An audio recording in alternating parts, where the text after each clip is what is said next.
तो हेलो दोस्तों, हम आ गए हैं एक और वीडियो लेकर और उसमें इस बार एक विशेष प्रकार की कविता लेकर। ये जो कविता है ये मर्यादा पुरुषोत्तम भगवान श्री राम के जीवन पर आधारित है। इस कविता से हमें ये सीख मिलती है कि भगवान श्री राम ने किस प्रकार जब उनके जीवन में संकट आए थे, दुविधाएं आई थी, तो किस प्रकार धैर्य पूर्वक उन्होंने उन सभी संकटों का और दुविधाओं का हल निकाला।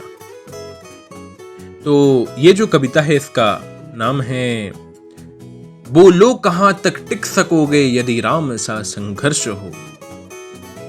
इसके कवि हैं संदीप द्विवेदी जी और मैं आपका पाठक सूर्यान। तो कविता शुरू करते हैं। सहली सारी यातना पर कर्तव्य सर्वोपरि रखा, सहली सारी यातना पर कर्तव्य सर्वोपरि रखा, त्यागशील संकल्प को जिस तरह जीवित रखा। बोलो कहां तक टिक सकोगे यदि राम सा संघर्ष हो, यदि राम सा संघर्ष हो। कल मुकुट जिस पर साजना था अब उसे सब कुछ त्यागना था, निर्णयों के द्वंद्व से एक बालपन का सामना था। वचन भी था थामना, आदेश भी था मानना, तब किस तरह सोचो स्वयं को धर्म पर तुम रख सकोगे। बोलो कहां तक टिक सकोगे यदि राम सा संघर्ष हो, यदि राम सा संघर्ष हो। प्रजा तो बस राम की थी, दुनिया उसे तो जप रही थी। वचन ही था तोड़ देता, आदेश भी था छोड़ देता। पर पीढ़ियां क्या सीख लेंगी, राम को चिंता यही थी। हो छिन रहा एक क्षण में सब कुछ, सोचो एक क्षण क्या करोगे। बोलो कहां तक टिक सकोगे यदि राम सा संघर्ष हो, यदि राम सा संघर्ष हो। केवट न जाने क्या किया था, सौभाग्य जो उसको मिला था। राम से ही तारने को राम से ही लड़ गया था। कुलवंश उसके तर रहे थे, सब राम अर्पण कर रहे थे। जब सब कुछ हो बिखरा हुआ तुम सहज कब तक रह सकोगे। यदि बोलो कहां तक टिक सकोगे यदि राम सा संघर्ष हो, यदि राम सा संघर्ष हो।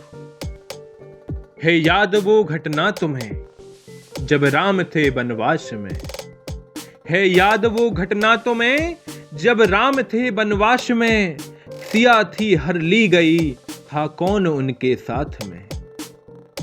कुटी जब सूनी पड़ी थी, दो भाई और विपदा बड़ी थी। बोलो ऐसे मोड़ पर तुम धैर्य कब तक रख सकोगे। बोलो कहां तक टिक सकोगे यदि राम सा संघर्ष हो, यदि राम सा संघर्ष हो। वह तो स्वयं भगवान था पर कहां उसमें मान था। किरदार भी ऐसा चुना जिसमें सिर्फ बलिदान था। मर्यादा के प्राण थे, रघुवंश के अभिमान थे। मर्यादा के प्राण थे, रघुवंश के अभिमान थे। उन राम के अध्याय से एक पृष्ठ हासिल कर सकोगे। बोलो कहां तक टिक सकोगे यदि राम सा संघर्ष हो, यदि राम सा संघर्ष हो। ये व्यथा इतनी ही नहीं है, ये कथा इतनी ही नहीं है। कुछ शब्द उनको पूर्ण कर दें, राम वो गाथा नहीं है। जब तपे संघर्ष में तब हुए उत्कर्ष में। क्या तुम भी ऐसी प्रेरणा पीढ़ियों की बन सकोगे। बोलो कहां तक टिक सकोगे यदि राम सा संघर्ष हो, यदि राम सा संघर्ष हो। सहली सारी यातना पर कर्तव्य सर्वोपरि रखा, त्यागशील संकल्प को जिस तरह जीवित रखा। बोलो कहां तक टिक सकोगे यदि राम सा संघर्ष हो। आप सभी का बहुत बहुत धन्यवाद जो इस विशेष कविता को आप अंतिम तक मेरे साथ मेरे सहयोगी बनकर श्रवण करते रहे। मैं इसी प्रकार की मोटिवेशन कविताएं और कहानियां आपके समक्ष लाता रहूंगा। आपका बहुत बहुत धन्यवाद।